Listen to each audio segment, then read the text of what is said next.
Hello everyone, this is Diane of Leafing Through the Frames, and this is my first ever commentary on my first ever video essay, which is the Aladdin Retrospective.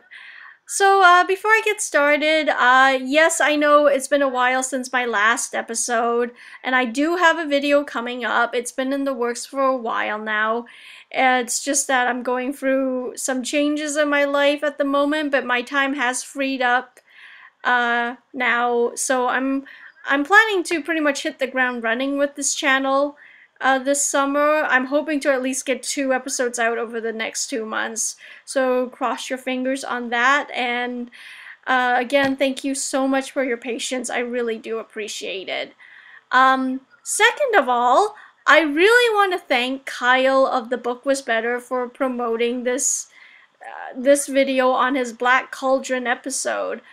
Because of that, I think I must have gotten easily over a dozen subscribers over the past month or so, which is a lot for me. So thank you very much, Crimson Rogue, and of course to all of my new subscribers, whether you're from The Book Was Better or not. Thanks for giving me a chance, and I really hope you find something you like here. So yeah, onward with the commentary. Yeah, this video came about pretty spontaneously. Like, I had no plans to do a video on Aladdin whatsoever. Uh, but you know, at the time, it was a few months after Robin Williams' death. And yes, I'm a fan, and of course I was really shaken up by his abrupt passing. And like so many people out there, the first movie I turned to was Aladdin. It was just such a knee-jerk reaction. I didn't think about any other movie when I heard about his death. And I don't know what it was about that particular viewing. Like, obviously, maybe I was definitely a little more emotional while watching it, but I just started noticing all of these details that I never noticed before, or I just took completely for granted. And by the end of the film, I had enough material for an entire episode, and I was so excited about it. I was like, oh my god, I have to write this episode, I have to make this video, I have to film it immediately. And yeah, making this video essay, it really did make me realize that Aladdin is my favorite animated Disney film. Usually in the past, I had trouble deciding, and I was always flip-flopping between different ones. But hindsight's always 20/20, and now that I look back, this movie was always the one that made me the happiest when I watched it. And I can't say that it's the best Disney movie out there. Like, I know that accolade usually goes to Beauty and the Beast or The Lion King. But regardless, even though it might not be the best, it's just definitely my favorite, going on pure emotion alone. And sorry about that, that's just the garage opening, if you can hear that. But yeah, in any case, now that I am getting into movies a lot more seriously, when I look at Aladdin now, I just see that this film does so many things right in terms of really good storytelling. And I'm not even just talking about the plot and the characters and the dialogue, which of course all of them are done really well, but just also in terms of story structure and visual storytelling. And the fact that everything in this movie has a setup and payoff. Like, everything that's brought up is relevant, and some things are just foreshadowed so subtly that it just really makes me appreciate it all the more. And yeah, like, every time I watch this movie now, I just notice something that I've never noticed before. And I love movies that can do that. They can always keep surprising you no matter how many times you've watched it. And I find, like, I really do love movies that can do that. Like, other examples would be the Cornetto trilogy and Christopher Nolan's The Prestige.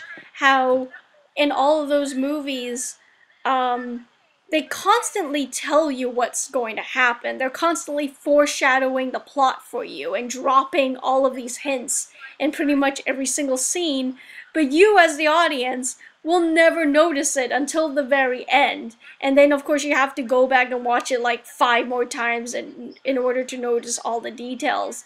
And it's not to say that every movie has to do this in order to be good, because then that in itself will become boring. But on the rare occasion when a movie can do it and pull it off really well, it's just such a treat. And to me, Aladdin is definitely one of those movies. And what's more too is that I love how you don't expect that from a movie like this, because you're thinking that, oh, it's just another Disney cartoon for the kids, it's not to be taken that seriously. But if you've studied this movie half as much as I did, you realize that it's just one of the tightest screenplays that Disney has ever put out. It's just so damn good. So good that, you know what, I can easily make 3 more episodes just talking more about Aladdin and what it did so well. I actually had to cut out a lot of material when writing this episode, just for the sake of pacing issues and time. But don't worry, I'm not going to do that to you. I'm not going to make more videos on Aladdin. I gotta talk about other things. But just as an example of how this movie keeps surprising me, it was actually only a few days ago that I was combing through this movie, and I noticed in the beginning with the peddler, if you look behind him, you know, where his merchandise stand is, to your right, there are 4 pieces of pottery that represent the Sultan, Jasmine, Jafar, and Iago. And I just flipped out because, again, it's just right in front of your face. And I've watched this movie like easily 100 times over the 23 years it's been on. And again, it's only now that I've noticed something like that. So you could totally check it out for yourself too. Just go to the very beginning with the peddler, and you'll see him pop up his little stand, and you will see the 4 pieces of pottery that are color-coded to the 4 characters I mentioned. Iago is a little hard to spot. He's like a little teacup that's blue and red, and the peddler is always standing in front of it, so you kind of have to maybe pause it just at the right moment to see it. But it is there. It's totally there. And you just have to appreciate the amount of detail that goes into it, because the animators didn't have to put it there, but they did. And it's, you know, it's just things like that that make me geek out about movie making. And it also goes along with the whole motif of the lamp too, because the lamp in itself is also very much a symbol for Aladdin. And yeah, it was actually this specific scene that we're watching right now that made me want to write an episode on this movie. Just how the first meeting between Aladdin and Jasmine, it's actually a plot point that pays off in the finale. I like, oh my god, it's just really good script writing here, people. And I also got pretty excited when I realized that, oh my god, yeah, they totally did the exact same thing in The Road to El Dorado, but it was done way less subtly, and I could totally compare it in the essay, and you know, I got way more excited than I should over stuff like this.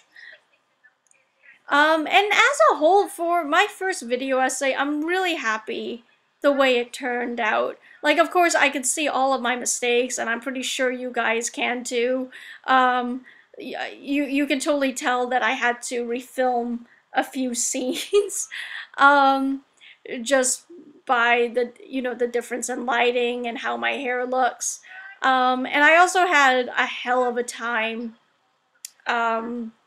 editing this thing because I did a really stupid mistake by thinking I had to upload the entire Aladdin movie when all I had to do was just edit the clips I wanted down using the QuickTime player and then upload those specific clips, but I didn't know you could do that with QuickTime. So, you know, I would start uploading the film and it would literally take overnight, like easily 10 hours. And of course, it would slow down my entire computer like a freaking anchor, and the, you know, iMovie, which is what I edit on, it would keep crashing, and then like all of my work would keep being deleted and I would have to re-edit everything again. So yeah, it just drove me freaking nuts. And I kept thinking there must be a better way, and of course there was, and it was right underneath my nose. And um, you know, well, you know, as they say, better late than never. At least I know it now. So it'll make the rest of my future videos a lot easier to produce. Uh, yeah, still learning the ropes here, people.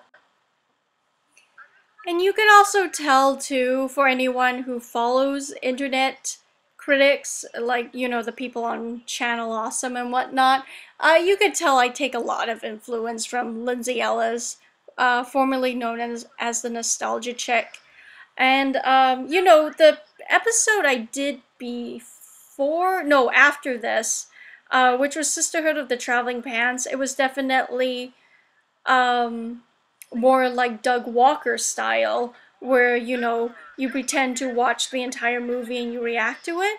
I find that I'm really much more comfortable writing essays like Lindsay does.